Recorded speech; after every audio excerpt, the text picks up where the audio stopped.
Welcome back to another episode of Unseen Yet Unstoppable. Before we begin, I want to start off by saying I hope you all are having a blessed day. I hope this episode will add some value and blessing not only to your day but to your life. Alright, let's jump right in. Today, we're cracking open a text that's about 3,000 years old, but you're going to be shocked at how relevant it still is. We're looking at Proverbs Chapter 11, and we're treating it like what it is, a blueprint, a practical guide for building a good, successful life. Living today in our crazy, fast-paced world, what can some ancient wisdom really offer us? The answer is, it can offer us a lot. Proverbs 11 gives us this incredibly clear cause and effect framework for how our choices from our personal character all the way to our bank accounts end up shaping our entire lives. So, where does it all start? Right here with this foundational idea that who you are on the inside is what steers your life on the outside. The argument is that your character, your integrity, it isn't just some nice little extra. Nope, it's your compass. It's the primary tool you have for navigating the world. Before we proceed, let's read the chapter in its entirety. The following is Proverbs Chapter 11, verses 1 through 31 from the New Living Translation. The Lord detests the use of dishonest scales, but he delights in accurate weights. Pride leads to disgrace, but with humility comes wisdom. Honesty guides good people. Dishonesty destroys treacherous people. Riches won't help on the day of judgment, but right living can save you from death. The godly are directed by honesty. The wicked fall beneath their load of sin. The godliness of good people rescues them. The ambition of treacherous people traps them. When the wicked die, their hopes die with them, for they rely on their own feeble strength. The godly are rescued from trouble, and it falls on the wicked instead. With their words, the godless destroy their friends, but knowledge will rescue the righteous. The whole city celebrates when the godly succeed. They shout for joy when the wicked die. Upright citizens are good for a city and make it prosper, but the talk of the wicked tears it apart. It is foolish to belittle one's neighbor. A sensible person keeps quiet. A gossip goes around telling secrets, but those who are trustworthy can keep a confidence. Without wise leadership, a nation falls. There is safety in having many advisors. There's danger in putting up security for a stranger's debt. It's safer not to guarantee another person's debt.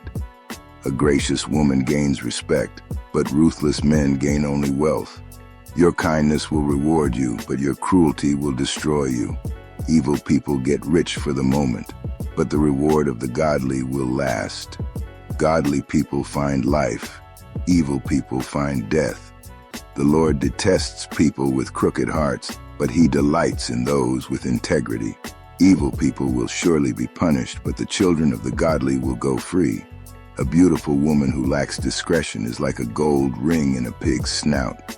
The godly can look forward to a reward, while the wicked can expect only judgment. Give freely and become more wealthy.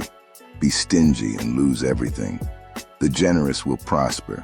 Those who refresh others will themselves be refreshed.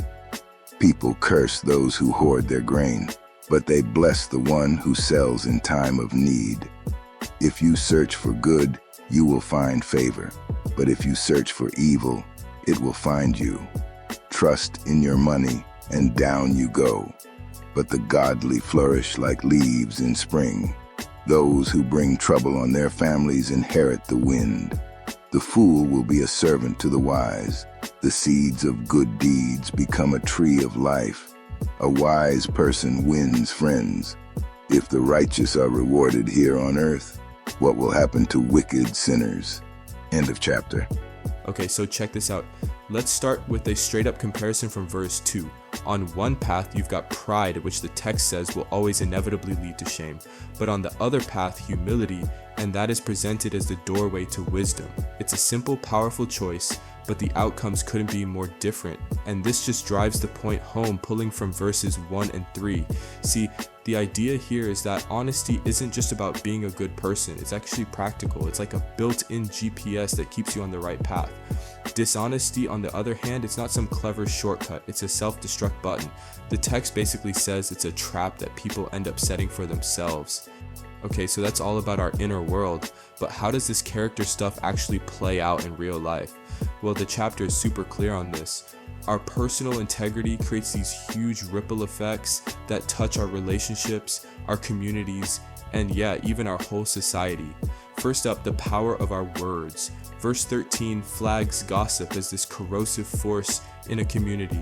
When someone just goes around spilling secrets, they're not just sharing info, they are actively breaking down the trust that holds everything together. But you know, that's only half the story, because right there in the very same verse, you get the flip side. The person who is trustworthy, the one who can keep a secret, that person becomes the glue. They build trust, they strengthen bonds. It's such a clear contrast. Your words can either be a wrecking ball or a building block. And what's so wild is how this principle just scales up big time. According to verses 11 and 14, what's true for a couple of friends is also true for entire cities and nations. The combined character of the people actually determines the destiny of the group. Think about that. Good people literally make a city thrive, while destructive talk can bring it all down. Wise leadership built on getting good advice brings safety for everyone. Alright, let's switch gears and talk about something that feels really modern. Money. The chapter has a take on wealth and generosity that is incredibly counterintuitive. In fact, at first it might sound like a complete paradox. And this right here from verse 24 is the heart of the argument. Just let this sink in for a second. The road to getting wealthier is through giving, and being stingy is how you lose everything. I mean, come on. That seems to fly in the face of everything we think we know about math. It feels like a total paradox. How in the world does that work?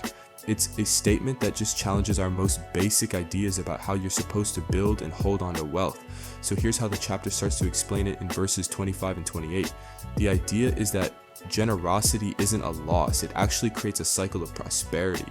Those who refresh others get refreshed themselves. And on the flip side, just putting your trust in your pile of money is described as a recipe for disaster.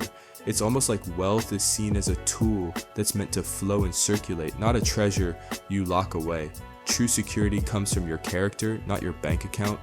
So, as you can probably see, none of these choices about character, community, or money happen in a vacuum. The chapter is weaving them all together to show us two very clear, very distinct paths in life. And as you might guess, they lead to two very, very different destinations.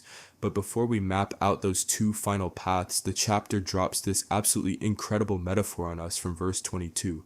And it's meant to be shocking. The point is to show that all the external stuff, beauty, wealth, you name it, is completely worthless, maybe even ugly if it's not backed up by inner substance, by good judgment. Character is what gives value to everything else. Look at the path of the righteous. It's defined by humility, by honesty. This person builds up their community. They actually prosper by being generous. And the outcome, they flourish, they find life. Now, look at the path of the wicked, defined by pride, by dishonesty. This person tears their community apart. They fail because they just trust in the richest, and their outcome is to inherit the wind. What a powerful image for emptiness, and ultimately to find death. So all of this leaves us with a pretty big question, doesn't it? Proverbs 11 draws this direct, almost shockingly simple line from our character straight to our destiny. It says, who you are determines what you get. So the question for all of us living in our complicated, sometimes chaotic world, is it really still that simple? Thanks for joining me for this one. Before we sign off, a sincere thank you and shout out to all our listeners for tuning in to another episode of Unseen Yet Unstoppable. Whether you're working out, driving, or just intentionally dedicating time to deepen your understanding of the word, we appreciate you. Please remember to like, subscribe, and turn on your notifications. We look forward to catching you next time for another deep dive. Peace.